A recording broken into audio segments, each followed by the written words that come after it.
How much are you willing to put up with what's going on in your life? And how much do you really want to change what's happening in your life?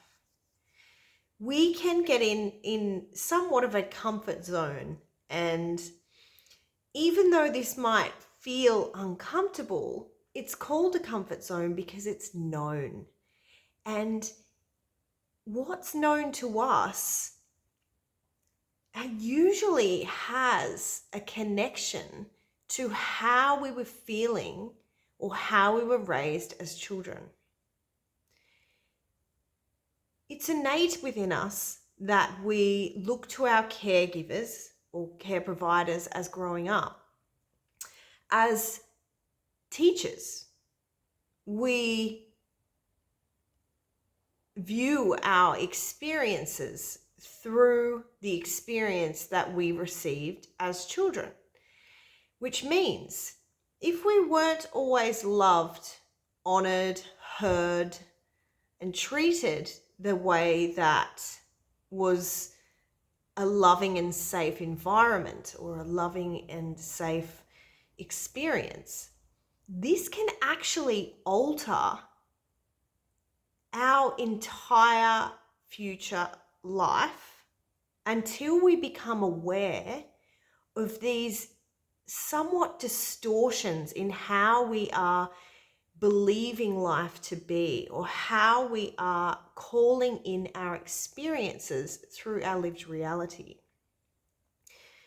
So bear with me if this isn't making a lot of sense in the words that I'm using, because there's great power in starting to become aware, even the most minute detail of how you felt as a child and how that could be presenting in your life now.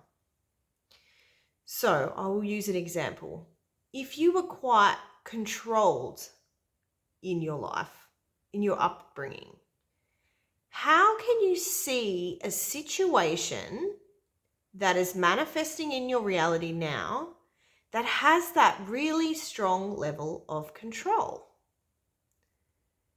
Perhaps you weren't loved in the way that you needed to be. How is that presenting within your life now? Are you experiencing that through failed relationships, current relationships, friendships, even work relationships?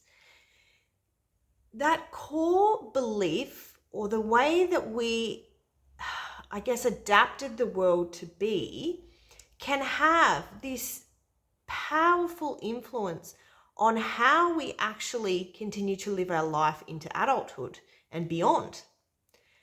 But the most amazing part of all of this is once we become aware, we have the power to change what we're experiencing. And that can come through in different ways, whether we start to choose new experiences because we realize we are staying or calling in this same familiar experience. If you weren't able to stand up to your parents, for an example, how are you not standing up in your life now? How is this presenting to you? And how are you giving your power away? What situation are you stuck in that you feel like you don't have control over it?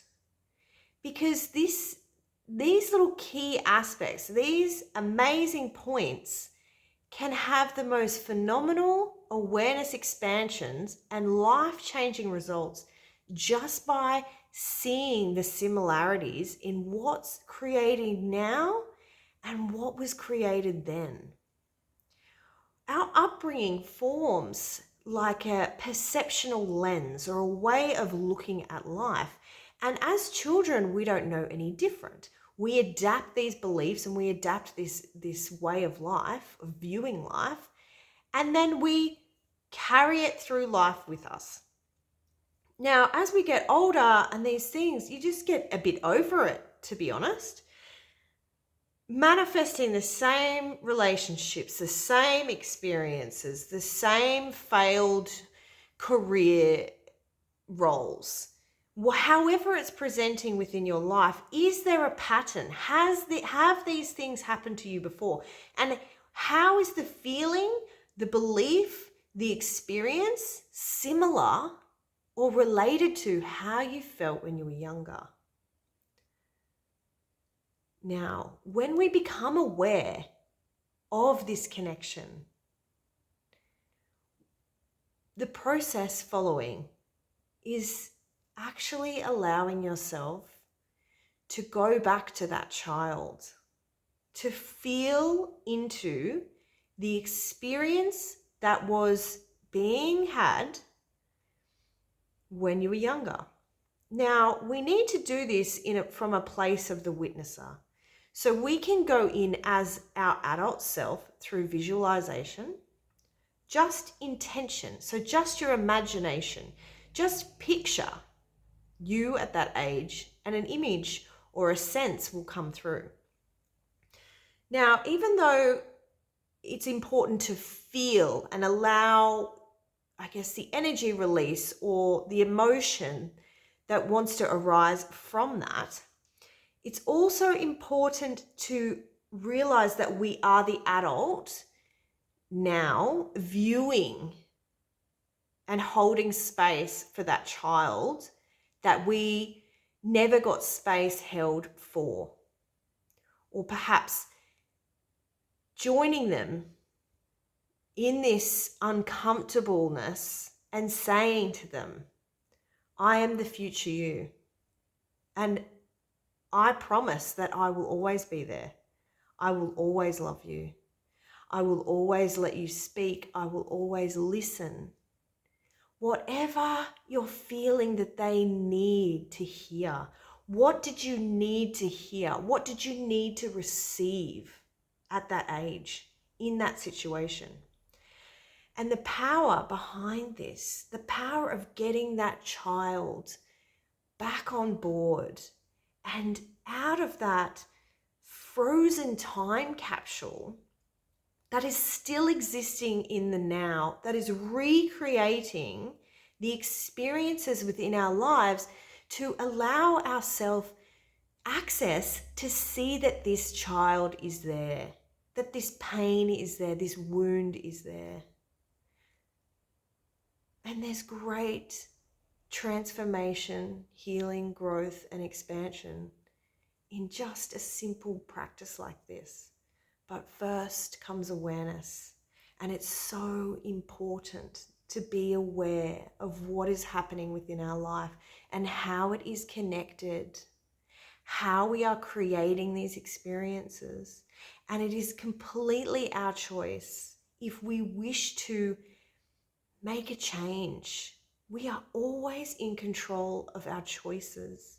However, we can have been taught that we aren't. And we could be doing this without even realizing it. So allow yourself to bring out, what aren't you in control of? What does feel like you're stuck in there? What feels like you can't move or change your situation? Because all of these hold the keys. And knowing thyself is the most important part of the entire journey, because you are your only true guide. I hope this helps.